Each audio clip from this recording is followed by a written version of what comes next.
Make reservations online at GrootsChris.com or by calling 800-544-0808.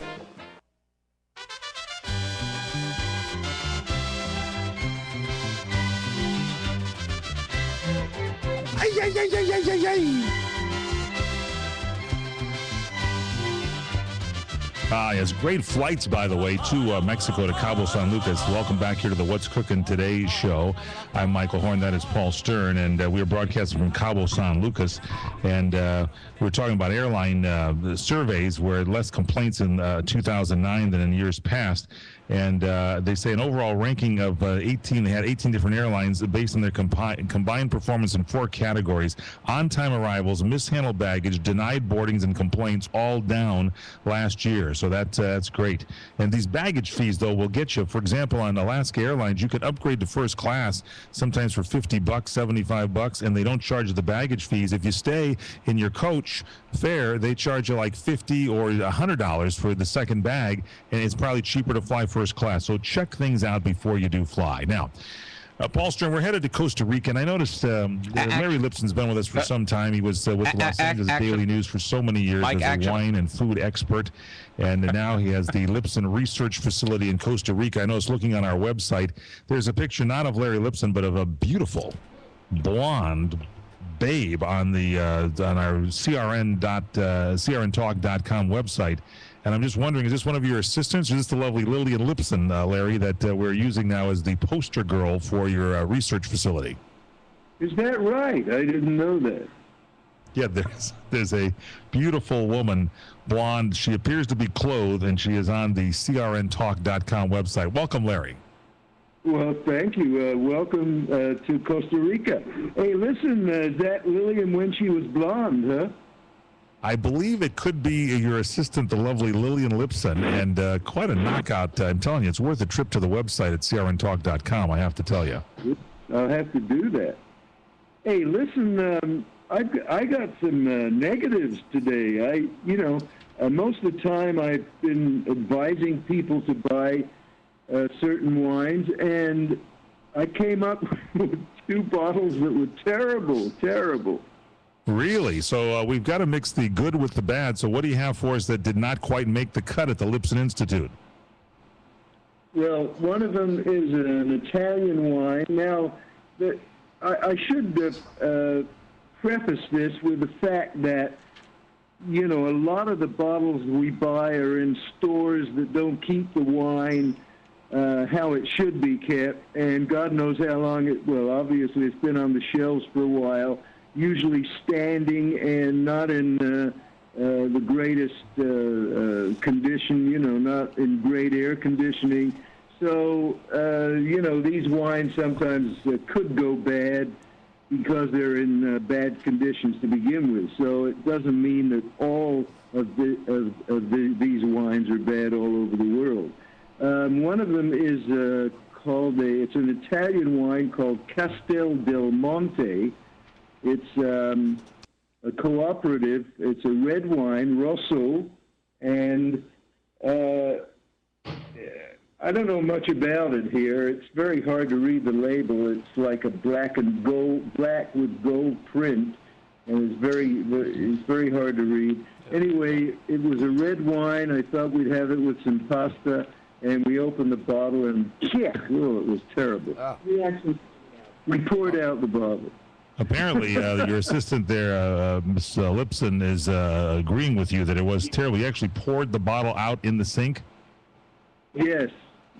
I believe it was Robert Mondavi that said you never forget a bad wine. I think you're right about that. Yeah, well, Robert was a very positive guy, but I just made that up. This was not really drinkable. And let me ask you a question, Larry Lipson. When you have a wine that is not drinkable, do you take it back to the place you purchased the wine and get a refund, or do you just get disgusted and pour it away? Good question. In the States, you can do that.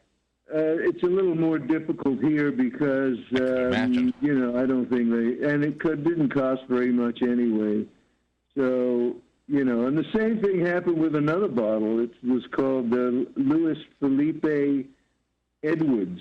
Oh. It was a Chilean wine, a Cabernet Sauvignon 207, and I've never seen this before, and I'll probably never look for it again. That wasn't named after former presidential candidate John Edwards, was it? It could be. Could explain it. Could be a Chilean relative of John Edwards, right? Luis Felipe Edwards. So 3 names there in that. Not a good Cabernet. Do you find that the reds sometimes are better or the whites? Because I'm in Cabo San Lucas, and we have been able to pick up some Conciliatoro at the mega supermarket for, like $7.30 American for a nice Sauvignon Blanc. And this is a great Chilean wine. The Conciliatoro seems to work well here. Yes, the Conciliatoro, and I found, you're right, a lot of the Sauvignon Blancs are really pretty darn good wine. They're crisp and fresh, and they really have like good acid and good with food. In Mexico, Larry and Lillian and Paul and the audience, we have Sam's Clubs. There's also Costco's. And I noticed the wine a little bit better as far as names that I recognize at the Costco.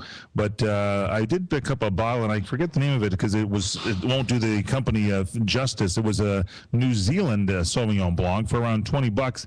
And that one was corked. And they kind of stack them up in those regular bins like they do in the Costco. But I don't think it gets the corks wet all the time. This was a slightly corked bottle of wine. Yeah, it could be. A lot of good Sauvignon Blanc from, Marlborough, right, in New Zealand. Correct. Yeah.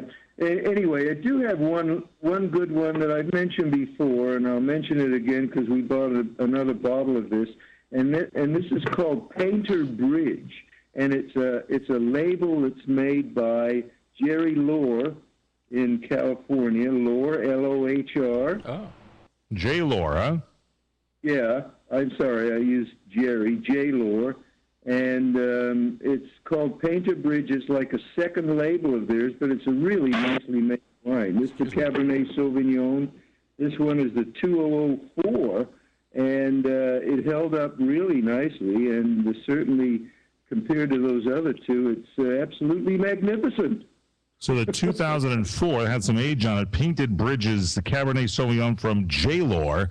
And I noticed a lot of J. Lohr wines in Mexico. Apparently they have a pretty good export policy to other areas of the country, or the world. I think they do. And they've always been a pretty reliable winery and not too expensive on their wines. And they have several sort of niches of quality, and but their lowest price is pretty darn good quality, I think. All right. Also, so Painted Bridges, 2004 J. Lohr, we have that down there. And when you're traveling, by the way, Larry and Lillian and the audience, we were talking a little bit about airline travel. Starting late this month, so maybe even by next week, airlines that leave passengers, that leave you stranded on a tarmac in a delayed plane for 3 hours or more, can face hefty fines under new rules from the Department of Transportation. So that is good news for travelers in case you get stuck on some kind of delay. They can't keep you there for 3 hours or more. That's tough. All right, Larry Lipson, thanks so much for being with us. We'll have more next week from you for live from Costa Rica. Coming into the U.S. Week of the 7th. Good. We'll have you live in studio then, Larry, and we'll go over check out some great wines there. That'll be all. Be sure to bring Lillian. Pluses and the minuses on our website at crntalk.com.